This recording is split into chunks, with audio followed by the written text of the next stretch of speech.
हर पल पर आपका ही नाम होगा, हर पल पर आपका ही नाम होगा। आपके हर कदम पे दुनिया का सलाम होगा। मुश्किलों का सामना हिम्मत से करना है दोस्त, देखना एक दिन वक्त भी आपका गुलाम होगा। इस बार निकालो जे आर एफ, निकाल कर रहना जे आर एफ, किसी की न सुनना जे आर एफ, सपने बुनना जे आर एफ, भूल न जाना जे आर एफ, याद रखना जे आर एफ, खाना पीना जे आर एफ, मरना जीना जे आर एफ, रोक के दिखाओ जे आर एफ, आगे आओ जे आर एफ, एक ही ख्वाब जे आर एफ, सबका प्यार जे आर एफ, अब की बार जे आर एफ, नहीं रुकेंगे जे आर एफ, निकाल के रहेंगे जे आर एफ, खुद से वादा जे आर एफ, एक ही इरादा जे आर एफ, भैया बहना जे आर एफ, सबसे कहना जे आर एफ, निकाल कर रहना जे आर एफ, क्या निकालो जे आर एफ, इस बार निकालो जे आर एफ। नमस्कार, मैं doctor RP. Sonkar, assistant professor मनोविज्ञान विभाग, वसंत कन्या महाविद्यालय, काशी हिंदू विश्वविद्यालय, एक बार फिर आप सभी सम्मानित अभिभावकों एवं प्रिय विद्यार्थियों का हार्दिक स्वागत एवं अभिनंदन करता हूं। प्रिय विद्यार्थियों, सिर्फ वही सुने जिन्हें नेट नहीं जेआरएफ निकालना है कि वीडियो में आप सभी के बहुत सारे प्रश्न हैं जिनका उत्तर लेकर मैं आप लोगों के बीच में आया हूं। सबसे पहले आप सभी को आपके स्नेह, प्यार एवं आशीर्वाद के लिए मैं पूरी श्रद्धा और विनम्रतापूर्वक आप सभी को तहे दिल से कोटि कोटि धन्यवाद देना चाहता हूं, क्योंकि आप लोगों ने अपार प्यार और सम्मान मुझे दिया। आप लोगों के 200 से भी अधिक प्रश्न हैं, जिनमें से मैंने कोशिश की है कि ज़्यादा से ज़्यादा प्रश्नों को शामिल करूं। आपके द्वारा पूछे गए सभी प्रश्न बहुत ही तार्किक, व्यवहारिक एवं महत्वपूर्ण हैं। मैं कोशिश करूंगा कि आपके प्रश्नों का सही सही जवाब दूं। सबसे पहला प्रश्न लेता हूं। ये पूछा है अंकित सिंह, विजय कुमार, दरक्षा बानो, श्रवण यादव, श्वेता जी ने कि BHU PhD इंटरव्यू के बारे में सर बताएं। देखिए, BHU जो PhD है, इसका जो प्रोसेस है वो उसके लिए रेट का फॉर्म निकलता है जो पहले क्रेट हुआ करता था। आप फॉर्म भरते हैं, फॉर्म भरने के बाद एक एग्ज़ाम होता है, उसके बाद इंटरव्यू होता है। दोनों के मेरिट के आधार पर तय किया जाता है कि आपका एडमिशन हो पाएगा या नहीं। जो बच्चे नेट या जेआरएफ होते हैं उनको इस एग्ज़ाम से छूट दिया जाता है, यानी वो रेट एग्जम्प्टेड में आते हैं। उनको फॉर्म भरने के बाद सिर्फ इंटरव्यू के लिए बुलाया जाता है। अब बात आती है कि आप इंटरव्यू किस तरीके से फेस करेंगे। देखिए, जब भी आप किसी भी यूनिवर्सिटी में रिसर्च के लिए या PhD के इंटरव्यू के लिए जाते हैं, तो सबसे पहले आपको यह साबित करना होता है कि आप बहुत ही रिसर्च ओरिएंटेड हैं, रिसर्च करना चाहते हैं, आपका रिसर्च में बहुत इंटरेस्ट है, रुचि है। तो आप जो भी चीज़ पढ़ के जाएं, हो सके तो आप एक प्रपोज़ल बना के जाइए और प्रपोज़ल में जो भी टॉपिक, जो भी वेरिएबल्स आपने चुना है, उसको बिल्कुल कॉन्फिडेंटली आप प्रेजेंट करें। उसका जो भी मीनिंग आप समझते हैं उसको बेहतर तरीके से समझाएं। हो सके तो आप उसकी ऑब्जेक्टिव, उसकी हाइपोथेसिस को बेहतर तरीके से आप प्रेजेंट करें। और सबसे महत्वपूर्ण बात यह है कि आप जो भी रिसर्च करना चाहते हैं उसका तार्किक आधार क्या है, और साथ ही साथ आप ये अनुभव कराएं कि यदि आपको रिसर्च नहीं करने दिया जाता है तो समाज में या देश में ऐसा कौन सा महत्वपूर्ण चीज़ है जो छूट जाएगा, जिसको सिर्फ आप अपने रिसर्च से पूरा कर सकते हैं। ठीक है। और साथ ही साथ आप ये भी इंटरव्यू में बताएं कि आपके रिसर्च का मेन इम्प्लीकेशन क्या है, क्या आप समाज को देने वाले हैं। ठीक है। और एक चीज़ ये कि आप अपने इंटरव्यू के द्वारा ये साबित करिए, ये महसूस कराइए कि आपको विश्वविद्यालय की नहीं, विश्वविद्यालय को आप जैसे रिसर्चर की आवश्यकता है। अगला प्रश्न लेते हैं। जगत सिंह जी पूछते हैं, मैं SC कैटेगरी में हूँ, मैं इकोनॉमिक्स में 2 बार नेट हूँ, मैं बेसिक एजुकेशन में टीचर हूँ, आगे क्या करूँ। जगत सिंह जी, आप इकोनॉमिक्स में नेट हैं, उसके बावजूद भी आप बेसिक में टीचर हैं। अब ये आपके ऊपर है कि आप यहीं अपने सर्विस को आगे रखना चाहते हैं। वैसे आप नेट हैं तो आप हायर एजुकेशन में भी आ सकते हैं, लेकिन आपको इसके लिए PhD करना पड़ेगा। अगर आपका जुनून, आपका मकसद, आपकी रुचि हायर एजुकेशन में आने की है तो आप बेशक आ सकते हैं, PhD कर सकते हैं, क्योंकि अब नेट जेआरएफ के साथ पीएचडी लगभग अनिवार्य कर दिया है। अगर आप हायर एजुकेशन में आना चाहते हैं तो आप यहाँ पर भी आकर के अपनी सेवा दे सकते हैं। अगला प्रश्न लेते हैं। तृप्ति एकेडमी की तरफ से एक प्रश्न आया है कि 3-4 बार नेट या जेआरएफ निकालने का कोई विशेष फायदा होता है कि नहीं। देखिए, 3-4 बार नेट निकालने का कोई सैद्धांतिक फायदा नहीं होता है, क्योंकि एक बार नेट निकालने का जो फायदा होता है वही फायदा आपको 3 या 4 बार निकालने के बावजूद भी मिलता है। लेकिन इसका व्यवहारिक फायदा ये है कि जब आप 3-4 बार नेट लगातार निकालते हैं तो आप यह साबित करते हैं कि आप बाई चांस नेट नहीं निकालने हैं, बल्कि आपके अंदर वो एफिशिएंसी, वो क्वालिटी, वो क्षमता, वो स्किल, वो समझ अस्थायी रूप से है, उसमें कंसिस्टेंसी है। और रह गई बात जेआरएफ निकालने की, तो जेआरएफ जब आप एक बार निकाल देते हैं या निकाल लेते हैं तो आपको दोबारा परीक्षा में बैठने की ज़रूरत नहीं पड़ती है, क्योंकि वो हमेशा के लिए हो जाता है। ठीक है। मोहम्मद सलमान साहब पूछते हैं, इस बार का कट ऑफ पिछले बार की तुलना में कम रहेगा या ज़्यादा रहेगा। सलमान साहब, किसी भी विषय का जो कट ऑफ होता है वह उस विषय में पूछे गए प्रश्न के डिफ़िकल्टी लेवल पर डिपेंड करता है। डिफ़िकल्टी लेवल जितना ही हाई होता है क्वेश्चंस का, उतना ही कट ऑफ लो होता है, और डिफ़िकल्टी लेवल जितना ही कम होता है, प्रश्न जितना आसान होता है, उसका कट ऑफ उतना ही ज़्यादा होता है। तो ये क्वेश्चन के डिफ़िकल्टी लेवल के आधार पर तय होता है। अगला प्रश्न किया है आसिया अंजुम जी ने कि पीएचडी के लिए नेट होना ज़रूरी है। बिल्कुल नहीं, पीएचडी करने के लिए नेट होना ज़रूरी नहीं है। बिना नेट, बिना जेआरएफ के भी आप रेट का फॉर्म भर सकते हैं, और यदि उसको निकालने के बाद और आपका इंटरव्यू बढ़िया हो गया तो दोनों का मेरिट बना करके आप उस लिस्ट में आते हैं तो आप पीएचडी कर सकते हैं। पीएचडी करने के लिए नेट जेआरएफ की ज़रूरत नहीं है, लेकिन अल्टीमेटली आपका लक्ष्य हायर एजुकेशन में ही जाना है यदि आप पीएचडी कर रहे हैं। लेकिन जैसे ही आप हायर एजुकेशन में असिस्टेंट प्रोफेसर बनना चाहेंगे तो आपको पीएचडी के साथ नेट या जेआरएफ होना ज़रूरी है। इसलिए आपको अंततः नेट या जेआरएफ निकालना ही पड़ेगा, इसका कोई विकल्प नहीं है यदि आप हायर एजुकेशन में जाना चाहते हैं। अगला प्रश्न किया है कन्हैया निषाद जी, अंकिता सिंह ने, कौन कौन सी बुक पढ़नी चाहिए। देखिए, आपके अपने सब्जेक्ट या फर्स्ट पेपर के लिए कौन कौन सी बुक पढ़नी चाहिए, इसका कोई एग्जैक्ट आंसर नहीं है। मैं किसी एक बुक का नाम भी नहीं ले सकता। आप किसी भी पब्लिकेशन का कोई भी बुक पढ़ सकते हैं। वास्तव में जो बुक होती है ना, वो ऐसा नहीं है कि कोई आप एक बुक पढ़ लेंगे तो उसी के क्वेश्चंस नेट में पूछे जाते हैं, बल्कि जो बुक होती है वह सिर्फ एक गाइड करने के लिए काम आती है। आप समझ पाते हैं कि प्रश्नों को किस तरीके से पूछा जा सकता है, लेकिन मुझे नहीं लगता कि किसी एक बुक को पढ़ने से आपको कोई फ़ायदा होने वाला है, कोई एग्जैक्ट प्रश्न आने वाला है, ऐसा नहीं होता है। ठीक है। इससे बढ़िया ये है कि आप जो ओल्ड पेपर्स हैं नेट के, आप नेट की ऑफिशियल वेबसाइट पर जा कर के उसको आप डाउनलोड कर लीजिए, उससे ज़्यादा आपको आइडिया लगेगा, क्योंकि अल्टीमेटली आपको पूरा सिलेबस ही पढ़ के जाना है, सेलेक्टेड पढ़ के नहीं जाना है। अगला प्रश्न लेते हैं सरिता कुमारी जी, आकांक्षा राय जी, स्वाति सिंह, राधे कृष्णा, दीपक कुमार, नेहा जी, विनोद यादव जी, शैलेंद्र सोनकर जी, आप सभी लोगों का पूछना है, जानना चाहते हैं कि जेआरएफ के लिए किन किन बातों पर ध्यान देना चाहिए, या जेआरएफ निकालने की स्ट्रेटजी या रणनीति क्या होना चाहिए।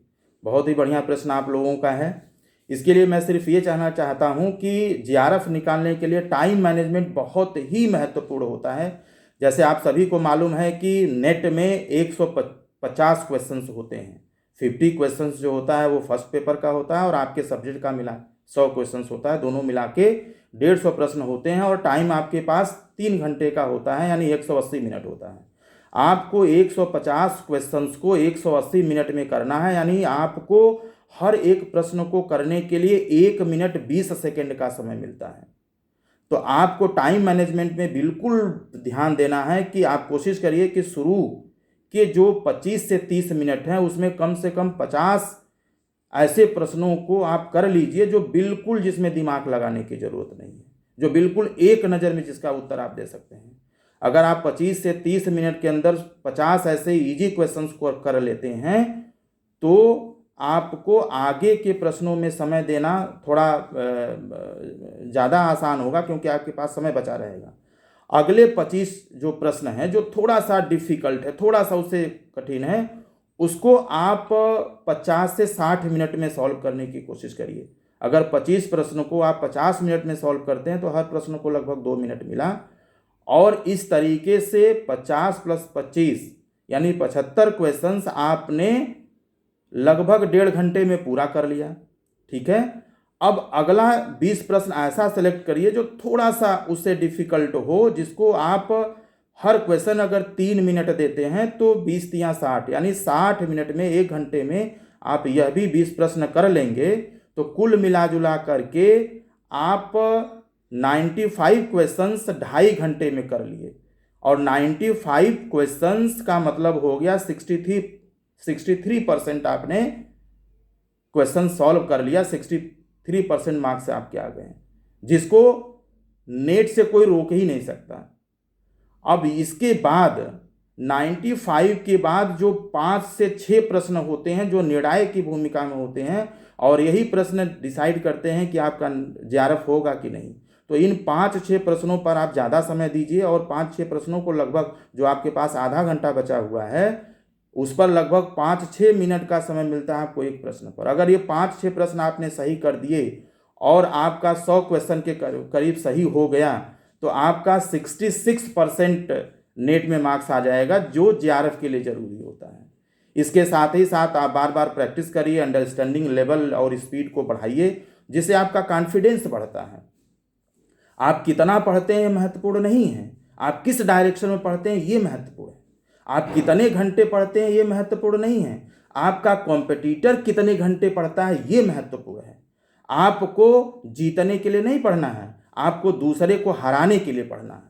और हाँ, एक बात आप जरूर सुन लीजिए कि अगर आपको जेआरएफ निकालना है ना, तो जब भी कभी सपने में जेआरएफ आए ना, तो उससे बोल दीजिएगा कि तुम क्या समझते हो अपने आप को, जब तक मैं तुम्हें निकाल के तुम्हारा सर्टिफिकेट दीवालों पर टांग नहीं देता ना, तब तक मैं चैन से नहीं बैठने वाला हूँ। और हाँ, ये मेरा दूसरे से नहीं, स्वयं से वादा है।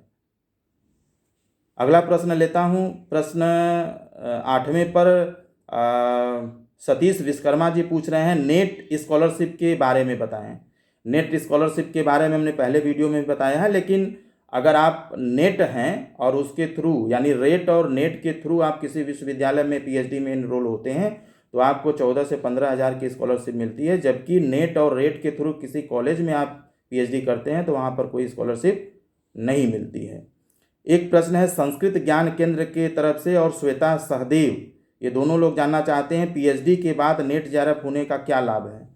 देखिए, पीएचडी के बाद नेट जेआरएफ हो या पीएचडी के पहले नेट जेआरएफ हो, पीएचडी के साथ नेट जेआरएफ का होना जरूरी है अगर आप हायर एजुकेशन में जाना चाहते हैं। तो जितना जल्दी आपका पीएचडी के साथ नेट जेआरएफ हो जाए उतना ज़्यादा सही है। रोहित चौधरी साहब पूछते हैं, मैं एससी कैटेगरी से हूँ, मेरा हिंदी सब्जेक्ट है और मेरा इस एग्ज़ाम में 86 क्वेश्चन सही है, जेआरएफ की क्या उम्मीद है। रोहित जी, हिंदी में अगर हम पिछले कटाप की बात करें तो जनरल का 67, पिछले 1-2 साल के कटाप की बात करें तो जनरल का जो कटाप गया था वो 67% गया था, यानी 101 क्वेश्चन सही होना चाहिए। और पिछले 1-2 परीक्षाओं की बात करें हिंदी में तो एससी का जो कटाप है वो 61% था। आपका 86 क्वेश्चन सही है, मतलब जो टोटल परसेंट है वो 57% है। जबकि आपको 61 के आसपास क्वेश्चन, 61% के आसपास क्वेश्चन सही करना चाहिए। यानी अभी भी आपको 6-7 प्रश्न सही करने की ज़रूरत है। 6-7 प्रश्न आप और कर लीजिए, आपका जेआरएफ हो जाएगा। अगला प्रश्न लेते हैं। ये प्रश्न है निशा मौर्य जी का। ये कहती हैं, मैं ओबीसी कैटेगरी से हूँ, मैं सोशियोलॉजी में 70 प्रश्न सही किया है मैंने, नेट जेआरएफ की क्या संभावना है मेरे लिए। निशा मौर्य जी, सोशियोलॉजी में वैसे ही अगर हम पिछले 1-2 सालों की बात करें, जनरल का कटाप जो है 70% गया था, और 70% का मतलब 105 क्वेश्चन सही होना चाहिए। आप ओबीसी कैटेगरी से हैं और ओबीसी का पिछले 1-2 एग्जाम में देखिए तो 64% गया है, यानी उस हिसाब से आपका 96 क्वेश्चन सही होना चाहिए 150 में। आपका 70 क्वेश्चन सही है, मतलब आप 46% पे हैं अभी। तो अभी आपको अगर जेआरएफ निकालना है तो कम से कम 25-26 प्रश्नों को और सही करना पड़ेगा, तब जाके जेआरएफ निकलेगा। या अगर आप नेट भी निकालना चाहें तो कम से कम 20 प्रश्न और सही आप करिए तो नेट की संभावना है। अगला प्रश्न लेते हैं विनोद कुमार जी, लोकेश कुमार जी पूछ रहे हैं नेट जेआरएफ के लिए कोचिंग कितना लाभकारी होता है। देखिए, नेट जेआरएफ के लिए कोचिंग उन बच्चों के लिए बहुत लाभकारी नहीं होता है जो बाउंड्री लाइन के करीब नहीं होते हैं। यानी कोचिंग खास तौर पर उन लोगों के लिए बहुत लाभकारी होता है जिनका 2-4 प्रश्नों के न होने के कारण जेआरएफ नहीं हो रहा है। पहले तो आपको खुद से लगना पड़ेगा और जितना आप अपने लेवल पर बेहतर तरीके से कर सकते हैं उसको करिए। जब लगे कि 1-2 प्रश्न की वजह से बार बार मेरा नहीं हो रहा है तो आपको स्पेशल ट्रिक जानने की ज़रूरत है, स्पेशल कहीं कुछ चीज़ समझने की ज़रूरत है, जिसके लिए कोचिंग फ़ायदेमंद रहता है। अगला सवाल है नेहा सिंह जी का। ये कहती हैं फर्स्ट पेपर के लिए अच्छी बुक बताइए। देखिए, अच्छी बुक सब होती है, ये अपने समझ के ऊपर होती है। आप कोई भी बुक ले लीजिए, क्योंकि किसी भी बुक से हूबहू ऐसे ही क्वेश्चन नहीं आते हैं। आप उसको पढ़िए, कई साल के ओल्ड पेपर भी आप डाउनलोड कर सकते हैं ऑफिशियल वेबसाइट यूजीसी के, उसको लेके पढ़िए, आपको आइडिया लगेगा। अगला प्रश्न है कृष्ण कुमार जी का। ये पूछते हैं कि सर्टिफिकेट में कोई अगर त्रुटि हो तो उसको कैसे ठीक कराया जा सकता है और कितने दिनों में हो सकता है। कृष्ण कुमार जी, अगर कोई सर्टिफिकेट में त्रुटि है तो आपको एक एप्लीकेशन लिखना पड़ता है अपने सर्टिफिकेट त्रुटि के लिए, और उसमें आप अपना ईमेल आईडी और जो रजिस्टर्ड मोबाइल नंबर है एप्लीकेशन में ज़रूर लिखें। इसके साथ ही साथ आप हाई स्कूल की मार्कशीट, इंटरमीडिएट की मार्कशीट, ग्रेजुएशन की मार्कशीट और पीजी की मार्कशीट पर की फ़ोटो स्टेट को आप सेल्फ अटेस्ट करके, और उसके साथ जो आपकी सर्टिफिकेट है नेट या जेआरएफ का, उन सभी को एक साथ रख करके आप जो यूजीसी का जो ऑफिस का एड्रेस है उस पर आप उसको बाई पोस्ट भेज दीजिए। वहाँ पहुँचने के बाद वो सर्टिफिकेट लगभग महीने भर के अंदर आपको मेल आ जाता है कि आपका सर्टिफिकेट बन गया है। आप उसको यूजीसी के वेबसाइट पर जा करके आप उसको डाउनलोड कर सकते हैं, प्राप्त कर सकते हैं। अगला प्रश्न है नंदू जी का, जो पूछते हैं नेट जेआरएफ निकालने के बाद सर्टिफिकेट कैसे और कितने दिनों में मिलता है। जिस दिन नेट जेआरएफ का रिजल्ट आता है उसके 15-20 दिन के अंदर आपका सर्टिफिकेट यूजीसी की वेबसाइट, जो ऑफिशियल वेबसाइट होता है, वहाँ पर अपलोड कर दिया जाता है और इसका मैसेज भी आपको मेल कर दिया जाता है। आप उसको पढ़ करके आप उस लिंक पर जा करके अपना सर्टिफिकेट प्राप्त कर सकते हैं, डाउनलोड कर सकते हैं। अगला प्रश्न लेते हैं मनीषा यादव जी, पिंटू सिंह जी, बबीता कुमारी जी का प्रश्न है कि मेरा रीजनिंग बहुत ख़राब है, अंग्रेजी बुक समझ में नहीं आती है, क्या हिंदी किताबों को पढ़कर नेट जेआरएफ निकाला जा सकता है। मनीषा यादव जी, पिंटू जी, बबीता कुमारी जी, आप लोगों को तो ये मालूम है कि आपका क्या खराब है, रीजनिंग आपका बहुत ख़राब है, नहीं आता है, लेकिन आपको ये नहीं मालूम है कि आप लोगों में अच्छाइयाँ क्या क्या हैं। रीजनिंग क्या है, फर्स्ट पेपर का रीजनिंग एक यूनिट होता है।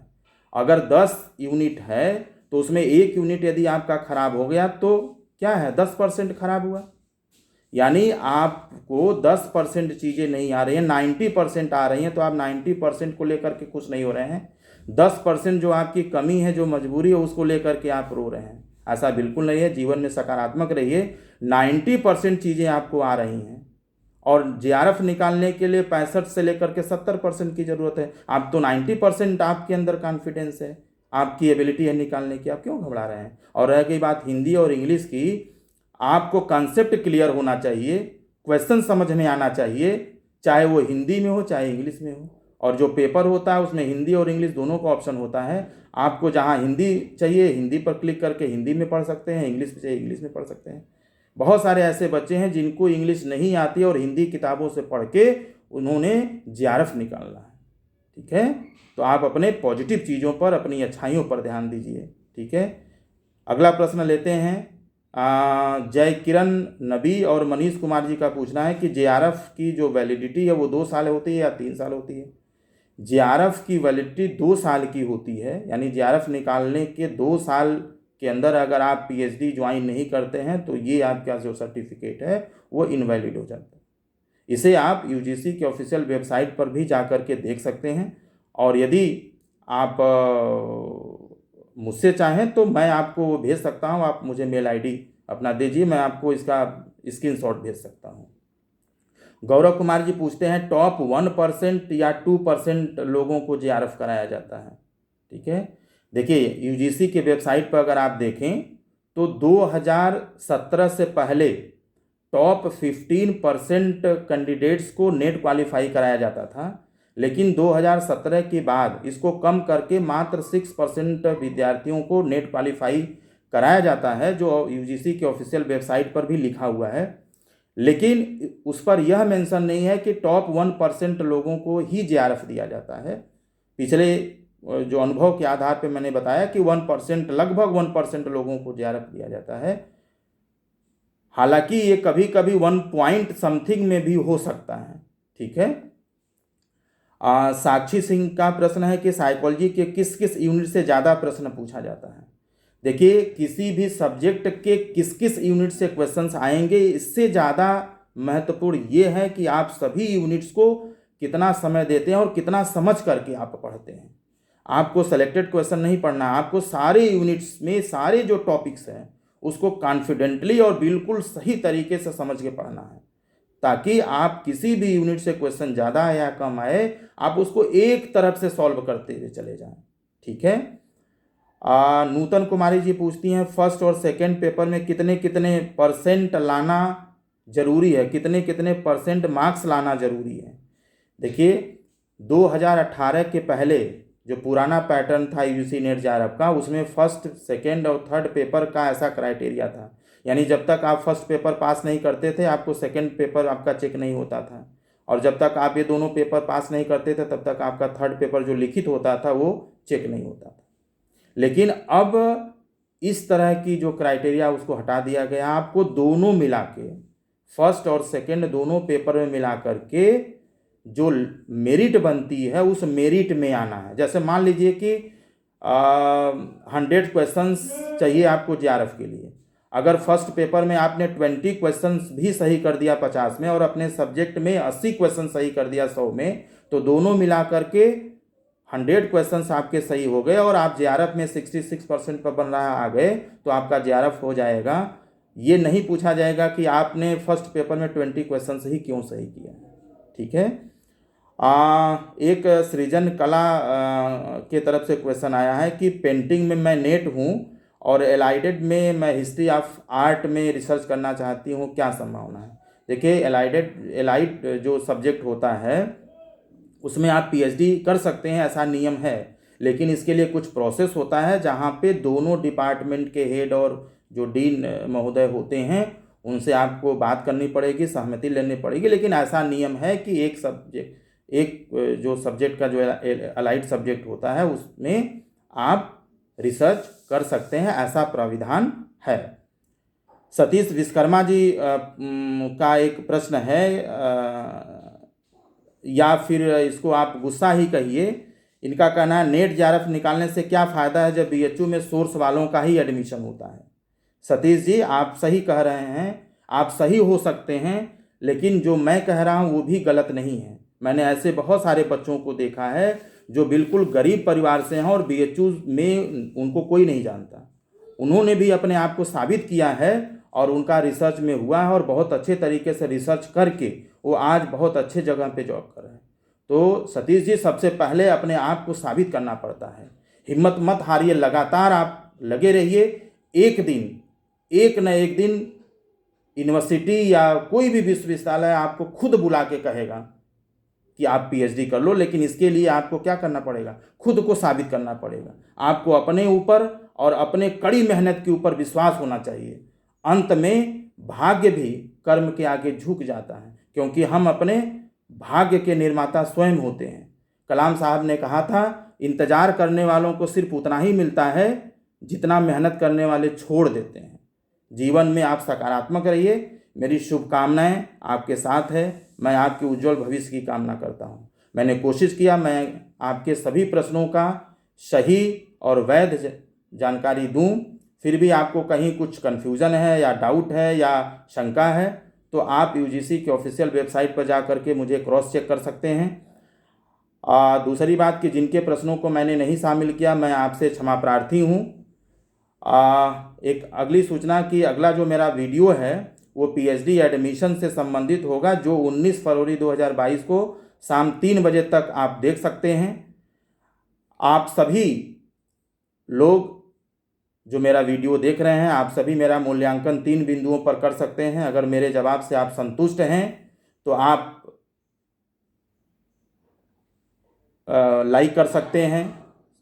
अगर आप मेरे जवाब से संतुष्ट नहीं हैं तो आप डिसलाइक कर सकते हैं। कमेंट बॉक्स में जा कर के मेरी खिंचाई कर सकते हैं, मेरी आलोचना कर सकते हैं और आप सही जानकारी भी बता सकते हैं। अगर मेरे जवाब आपको अच्छा लगा हो तो आप लाइक कर सकते हैं, कमेंट बॉक्स में जा कर के मेरा हौसला बढ़ा सकते हैं और अपना सुझाव भी दे सकते हैं। और मेरे जवाब से आप थोड़ा सा भी प्रभावित हुए हैं, आपको अच्छा लगा है, तो आप सब्सक्राइब कर सकते हैं, शेयर कर सकते हैं और दूसरे से भी सब्सक्राइब और शेयर करने के लिए प्रेरित कर सकते हैं। आप सभी ने अपना मूल्यवान समय दिया, इसलिए आप सभी को बहुत बहुत शुक्रिया।